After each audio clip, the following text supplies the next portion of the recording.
কয়েকদিন আগে পুচি আমার কোলে উঠেছিল আর পুচি ঘাড়ে উঠেছিল, ঘাড় থেকে ও লাফ দিয়েছে। এই দাঁড়াও দাঁড়াও দাঁড়াও, তোমার একটা কথা বলছি, দাঁড়াও। তো ঘাড় থেকে লাফ দিয়েছে এবং লাফ দিয়ে ও মুখ খুঁজে পড়ে গেছে, দিয়ে ছেলেটা খুব লেগেছে জানো।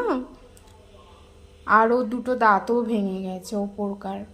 ওদের তো 4টে দাঁত, কিন্তু নিচে দুটো আর ওপরে দুটো, ওপরের দুটো দাঁতই ভেঙে গেছে। ভীষণ কষ্ট পাচ্ছে। প্রথমে তো আমরা বুঝতে পারিনি, যেদিনকে পড়লো সেদিনকে মানে আমি তুললাম তাড়াতাড়ি, দিয়ে মুখটা দেখছি কেমন করছে, বারবার নাড়া দিচ্ছে। আমি সঙ্গে সঙ্গে জল দিলাম মুখে, যে ব্যথা হবে বলে। আমি হয়তো ভেবেছি ঠোঁটে টোটে লেগেছে। মা ওকে কোলে নিল, একটু ঘুমোলো। এই তো এই কারণের জন্যই পড়িস তুই, এই কারণের জন্যই একটু চুপ করে বসে না।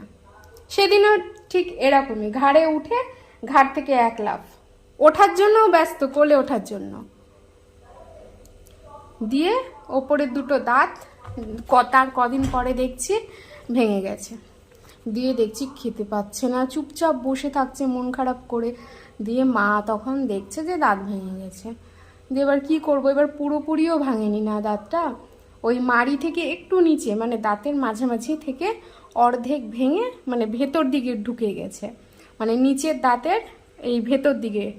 যে ছেলে কিচ্ছু খেতে পাচ্ছে না, তাই না বলো বুঝো, ভীষণ কষ্ট পাচ্ছে। এবার দাঁতটা তো পুরোপুরিও ভাঙেনি, দেখছো দেখছো, এই কারণের জন্যই আরও পরে। আমি ওর দাঁতটা তোমাদের দেখাচ্ছি পরে, ও যখন ঘুমোবে তখন, এখন দেখাতে পারবো না।